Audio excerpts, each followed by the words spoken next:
இப்படி ஒரு பாவக்காய் வறுவல் செஞ்சால் கசப்பே தெரியாதுங்க. சிக்கன் மட்டன்லாம் தோற்றுரும் உங்களுக்கு. சாப்பிடாதவங்க கூட விரும்பி சாப்பிடுவாங்க.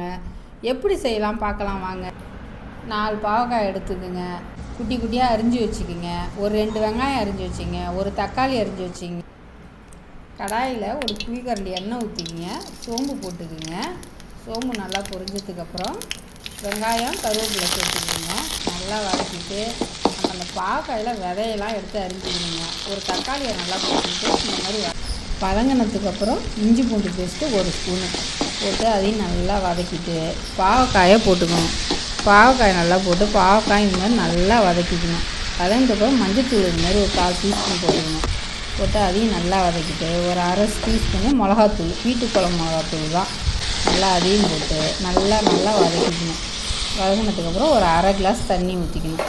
நல்லா தண்ணி ஊற்றி இது போல் மூடி வச்சு இந்த மாதிரி 1 டீஸ்பூனு சோம்பு போட்டு தேங்காய் அரைச்சி 1 ஸ்பூன் கலந்துக்கணும். நல்லா இது போல் நல்லா பிரட்டி விட்டுக்கணும். ஒரு 5 நிமிஷம் சிம்மிலே வச்சு எடுத்தால் கசப்பே இல்லாத பாவக்காய் வறுவல் ரெடி. கண்டிப்பாக வீட்டில் இதே மாதிரியே செஞ்சு பாருங்கள்.